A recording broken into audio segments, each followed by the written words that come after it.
বিশ্বে এখন চলছে ২০২৪ সাল, কিন্তু আপনাকে যদি বলা হয় এই পৃথিবীতেই এমন একটি দেশ আছে যেখানে এখনও চলছে ২০১৬ সাল, কি বিশ্বাস করবেন? শুনতে অবিশ্বাস্য মনে হলেও পূর্ব আফ্রিকার দেশ ইথিওপিয়ায় এমনটাই ঘটে। দেশটির ক্যালেন্ডার অন্যদের চেয়ে পুরোপুরি আলাদা। সারা বিশ্বে যেখানে গ্রেগরিয়ান ক্যালেন্ডারের সময় হিসাব করে, সেখানে ইথিওপিয়া তাদের সময় হিসাব করে অর্থোডক্স বা জুলিয়ান ক্যালেন্ডারের পাতায়। ফলে অন্যদের থেকে তারা পিছিয়ে আছে প্রায় ৭.৫ বছর। কিন্তু প্রশ্ন হচ্ছে, কেন এই ভিন্ন নিয়মে চলে দেশটি?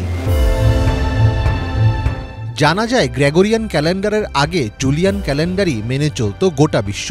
গ্রেগরিয়ান ক্যালেন্ডার আসার পর বদলে যায় সময়, দিন, মাস, বছর সহ সবকিছু হিসাবের পদ্ধতি। সেই পদ্ধতি মানতে আপত্তি জানিয়েছিল অনেক দেশই। তাদের অন্যতম ছিল এই ইথিওপিয়া। বিশ্বের সাথে তাল মিলিয়ে চলার তাগিদে অন্য সব দেশই একসময় গ্রেগরিয়ান ক্যালেন্ডারে নিজেদের সময় গুনতে থাকে। কিন্তু কট্টর অবস্থানে রয়ে যায় ইথিওপিয়া। নিজেদের ক্যালেন্ডার বদলে ফেলতে কোনোভাবেই রাজি নয় তারা। ১ জানুয়ারি নয়, ইথিওপিয়ায় ধুমধাম করে নতুন বছর পালন করা হয়ে থাকে ১১ সেপ্টেম্বর থেকে। লিপ ইয়ার বা অধিবর্ষের ক্ষেত্রে বছর শুরু হয় ১২ সেপ্টেম্বর থেকে।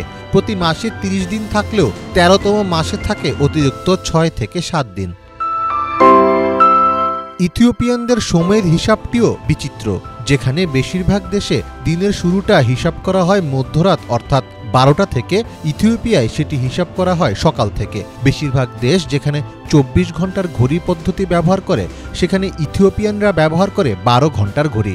এ ঘড়ি সকাল থেকে সন্ধ্যা পর্যন্ত চলে।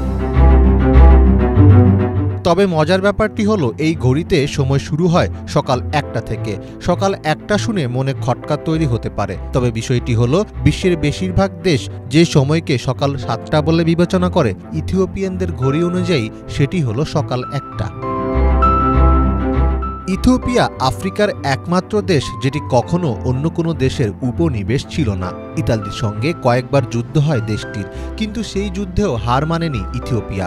একসময় আবেসিনিয়া নামে পরিচিত এই দেশটির অনেক বিশেষত্ব রয়েছে। পৃথিবীর সবচেয়ে বড় ও গভীর গুহা রয়েছে এখানে। নান্দনিক প্রাকৃতিক সৌন্দর্যের কারণে পুরো দুনিয়ার পর্যটকরা ঘুরতে আসেন এই দেশে। ইথিওপিয়া তার সময় পদ্ধতি, ক্যালেন্ডার বা বছর গণনার পদ্ধতি পরিবর্তন না করেই নিজস্ব ক্যালেন্ডার অনুযায়ী ২০২৪ বা ২০১৬ সালে পৌঁছেছে। তবে তথ্য প্রযুক্তির কল্যাণে দেশটির প্রত্যন্ত অঞ্চলের মানুষেরাও দিন দিন বিশ্বের অন্যান্য অংশের সাথে সংযুক্ত হচ্ছে। তাই অদূর ভবিষ্যতে ইথিওপিয়ানরা কি তাদের নিজস্ব বর্ষপঞ্জি থেকে বেরিয়ে আসবে, নাকি তাদের আদি বর্ষপঞ্জিতেই থেকে যাবে, সেটি সময়ই বলে দেবে। মীর ফজলে রাব্বি, বাংলা ভিশন।